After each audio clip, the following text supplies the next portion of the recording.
Hi everyone, today we're going to discuss how to find the square of a number without using calculator.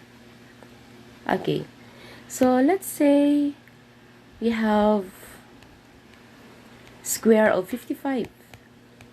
Okay, what are you going to do is you have to think of two numbers wherein it is divisible by 10 that is nearest to 55. So let's say we have 50 and then 60. Now, we all know that 50 is easier to solve, right?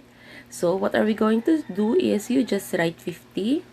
And then, as you can see, there is an excess of 5. So, we're going to add here 5 to make it 55. Then, square it.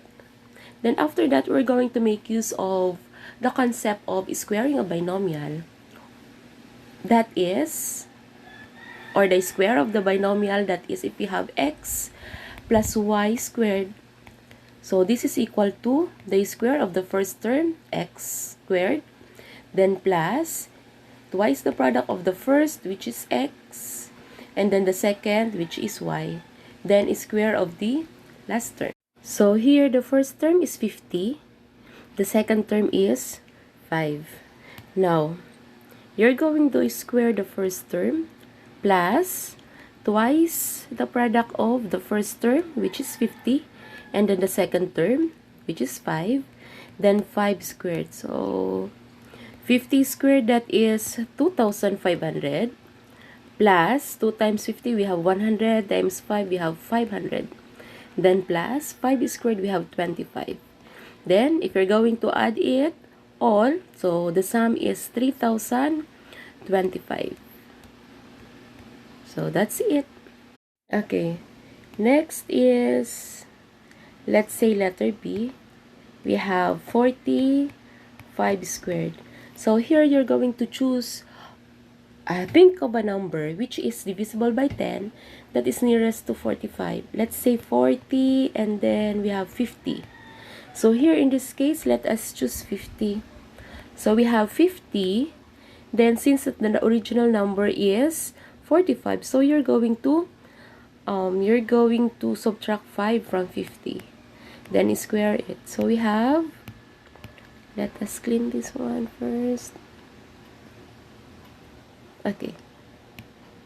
Okay, so after that, you're going to use the square of a binomial concept. So we have to square the first term, then minus twice the product of the first term and then the second term. So the first term here is 50, the second term is 5. Then, square the last term or the second term, so 5 squared. Then we have 50 squared, 2,500. Then minus 2 times 50, we have 100, times 5, we have 500. Then plus 5 squared, we have 25. Then 2,500 minus 500, that is 2,000, plus 25, we have 2,025. So that's the answer. How about if we're going to choose 40? Let's see. Let's see if we're going to choose 40. Okay. So, 45 squared equals to 40. Then, since that there is an excess of 5, so plus 5 squared. Then, we have 40 squared plus 2 times the first term, we have 40.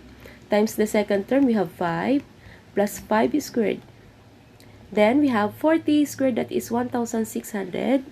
Then, plus 2 times 40, that is 80. Times 5, that is 400. Then, plus 5 squared, we have 25.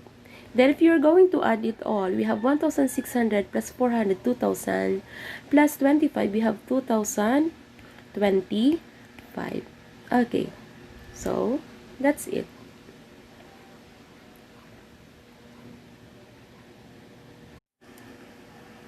Okay, next is letter C. We have square of 38. Okay, 38. So, the number which is nearest to 38, that is divisible by 10, is 40. Okay, then you subtract 2 from it to make it 38. So, we have 40 minus 2, that is 38. Then, 40 minus 2, square it. So we have, again, to make use of the square of a binomial concept, we have 40 squared, then minus 2 times the first term, we have 40, times the second term, we have 2, then plus 2 squared. Then after that, we have 40 squared, that is 1,600, minus 2 times 40, we have 80, times 2, we have 160, plus 2 squared, we have 4. Then, 1,600 minus 160, that is 1,440, plus 4, we have 1,444. So, this is the answer. Okay, next if we have 102 squared. Okay, so here, the number which is nearest to 102 that is divisible by 10 is 100.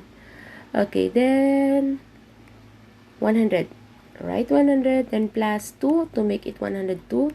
Then square it. Then we have, again, use the square of binomial property. We have 100 squared plus 2 or twice the product of the first, which is 100. And then the second term, we have 2. Then 2 squared, or square of the last term. Then we have 100 squared, that is 10,000. Plus 2 times 100, we have 200, times 2, we have 400. Then plus 2 squared, we have 4. So, the sum is, if you're going to add it all again, we have 10,000 plus 400 plus 4, we have 10,404. Okay, letter E. Let's say we have 496 squared. Okay, so we will just have 5 examples today. Now, we have 496 squared.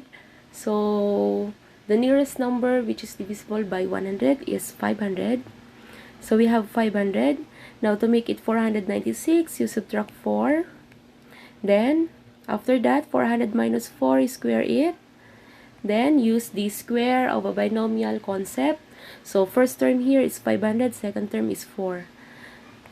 Then, we have 500 squared minus 2 times the first term, 500.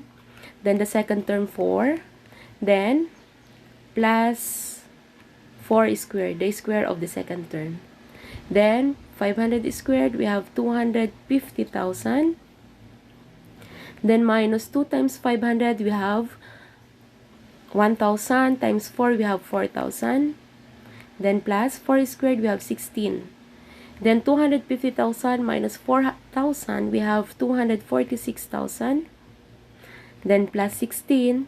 So a total of 246,016. Okay. So that's it for today. I hope you learned a lot. Thank you for watching until the end.